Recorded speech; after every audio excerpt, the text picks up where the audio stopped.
Department ఏదైతే ఉందో వాళ్ళు ఈ సదస్సు కోసం ఆర్ఐ గారు మరి సారు మిగతా అందరికీ వేదిక మీద ఉన్న పెద్దలకు గ్రామ ప్రజలకు ఈరోజు ఏదైతే ఇంతకుముందు ధరణి ఉన్నప్పుడు ధరణిలో భూమి ఎవరిది ఎక్కడుందో కూడా చెప్పలేని పరిస్థితి.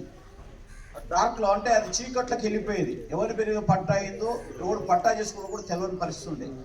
గౌరవ ముఖ్యమంత్రి రేవంత్ రెడ్డి గారు ఆలోచన చేసి ప్రజలకు ఇబ్బంది లేకుండా సాదా బైనామా ద్వారా కూడా పట్టాలు చేసుకునేందుకు గతంలో ఏదైతే ఉందో దాన్ని తీసేసింది. ఇప్పుడు మళ్ళీ పునఃప్రవేశం చేసి మనకు పహాని ఉండే ఒక భూమి మీద ఇన్నేళ్ళు కబ్జాల కాస్తులో ఉంటే కూడా పట్టా చేసుకోవడానికి హక్కు ఉండేది. అది కూడా కాలం తీసేసి ఇప్పుడు ప్రారంభం చేస్తాము. ఏదైతే పహాని అనేది ఇంతకుముందు ఉంటుండే అడంగల్ ఆంధ్ర ఇక్కడ మన దగ్గర పహాని అంటారు, అవన్నీ లేకుండే మళ్ళీ పునఃప్రవేశం చేసి భూమి హక్కుదారుడు ఒక భూమి పలాని తిరుమలేశ్వర వెంకటలో ఉందనుకుందాం, వాళ్ళ పేరు మీద పట్టాయి మీ ఇంటికి ఎట్లయితే నెంబర్ వస్తుందో ఆ భూమికి కూడా ఒక నెంబర్ ఇస్తారు. ఆ నెంబర్ కొడితే ఈ భూమి పలాని విద్యది అనే మాట బయటకు వచ్చేస్తుంది. ఆధార్ కార్డు కొడితే ఎట్లయితే మీకు భూములు అప్పులు ఎట్లయితే వస్తుందో ఆ నెంబర్ కొడితే ఎంత విస్తీర్ణం ఉంది ఏముంది అనే విషయం కూడా అర్థమయ్యే విధంగా మరొకడు దొంగ పట్టా చేసుకోకుండా హద్దులు ఆక్రమించకుండా ఇప్పుడు పట్టా చేస్తే ఆ పట్టా లోపల కూడా మ్యాప్లో ఎన్ని గుంటలు ఉంది, ఎంత విస్తీర్ణం, ఉత్తరం పడవ దక్షిణ అనే విషయాన్ని మ్యాప్ గీసి ఆ కొత్త పట్టాకు యాడ్ చేస్తారు. అట్లా చేసిన తర్వాత నీ భూమిని పుల్లయో మల్లయో ఆక్రమించే పరిస్థితి కూడా ఉండదు. ధరణి వల్ల 33 రకాల ప్రశ్నలకు నింపేది ఉండే. ఇప్పుడు గౌరవ ముఖ్యమంత్రి రేవంత్ రెడ్డి గారు ఆలోచన చేసి 6 రకాల అంశాలతోనే మీరు ఆ ఫామ్ నింపితే మీకు పట్టా అవుతుంది. 33 అంశాలు నింపినప్పుడు తెలిసి తెలియక పేదలైతే చదువుకున్న వాళ్ళు తప్పులు చేస్తారు, మీకు పట్టాలు కాకపోయి అన్ని పెండింగ్ సమస్యలు ఉండే. ఇవాళ సాదా బైనామా కూడా 9 లక్షల చిల్లర పైచలకు పెండింగ్ ఉన్నాయి. అవన్నీ ఈజీగా పేద ప్రజానికానికి రైతాంగానికి ఉన్నోళ్ళైనా కానీ పేదోళ్ళైనా కానీ ఎక్కువ పేదోళ్ళకే నష్టం జరుగుతుంది. కాబట్టి తెలిసి తెలియక అవన్నీ మీకు పట్టాలు చేసేందుకు ముఖ్యమంత్రి రేవంత్ రెడ్డి గారు రాష్ట్ర ప్రభుత్వం ఆలోచన చేసి ఈ నూతన చట్టాన్ని తీసుకొచ్చారు. ఈ చట్టం ద్వారా మీ సమస్య మీరు ధరణి ఉన్నప్పుడు ఆ సమస్య పరిష్కారం కాకపోతే మీరు కోర్టుకు పోవాలి. కోర్టుకు పోతే ఎట్లుంటుంది, బర్రె పలుపు పోయిందని కోర్టుకు పోతే బర్రెనే అమ్ముకునే పరిస్థితి వస్తుంది.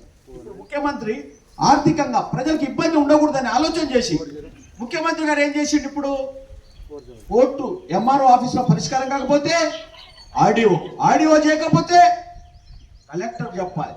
ఎంఆర్ఓ దరఖాస్తు చేసినా కూడా ఈ పట్టాలు అమలు కాకపోతే 30 రోజులలో దానంతకదే నిర్ణయం తీసుకుంటుంది కంప్యూటర్.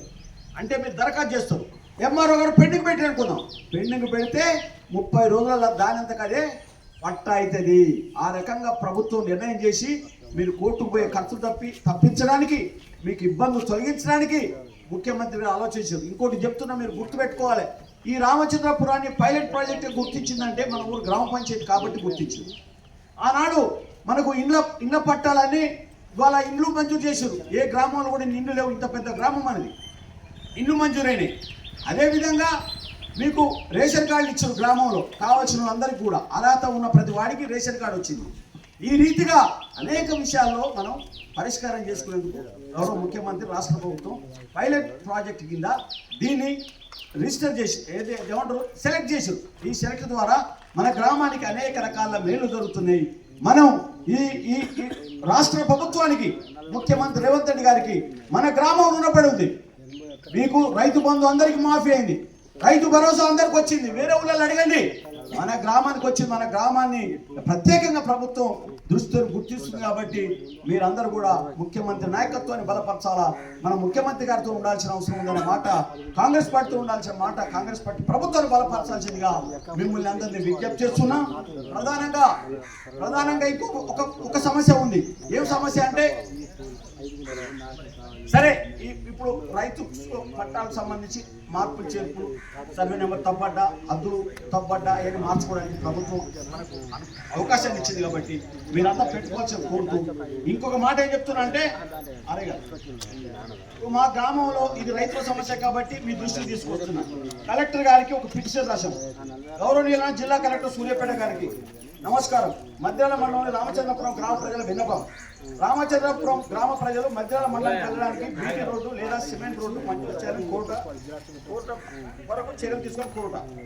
అదేవిధంగా రెండో రోడ్డు చేపల సేటు మామిడి తోట నుండి మాలవారి బండ వరకు మరియు గొల్లవారి బండ నుండి వల్లపారి భూమి వరకు రోడ్డు నిర్మాణం చేపట్టాలి. ఈ రెండు విషయాలు ఎంత ప్రాముఖ్యమంటే మనిషికి శ్వాసతో సమానం, రెండు కళ్ళతో సమానం. రైతాంగం అంతా ఏదైతే మాలవారి బండ నుంచి వెళ్ళిపోయే రోడ్డు ఉందో ఆ రోడ్డు చాలా ప్రధానమైన వల్లపల్ల భూములాగా. ఈ స్వాతంత్రం వచ్చి దేశానికి నీళ్ళైనా వాళ్ళు ఈ నడుమల రోజు నీళ్ళలో ప్రయాణం చేస్తున్నారు కాబట్టి ఇది రైతాంగం సమస్య. కాబట్టి మీ దృష్టికి తీసుకొస్తున్న సాధారణంగా ప్రజలందరూ నడుస్తుంది కాబట్టి మంత్రి సీతక్కకు కలెక్టర్ గారి ద్వారా మీ ద్వారా కలెక్టర్ గారి ద్వారా సీతక్కకు ఈ మెమోను అందజేస్తా ఉన్నాం. ఈ సమస్య మీద పరిష్కారం కాకపోతే అవసరమైతే ముఖ్యమంత్రి రేవంత్ రెడ్డి గారిని మంత్రి సీతక్కను ఈ ప్రజలందరూ తీసుకుపోయి మీ సమస్య అవుతుందో పరిష్కారం చేసేందుకు ఇప్పుడు ఈడ రోడ్డు తీసుకున్నాం. ఆ రెండు రోడ్డు పరిష్కారం చేస్తే గ్రామానికి అన్ని సమస్యలు పరిష్కారం అంటే కాబట్టి వీరికి నేను జిల్లా కలెక్టర్ గారికి మన ఆర్ఐ గారి ద్వారా మెమోరాండం సమర్పిస్తున్నాను.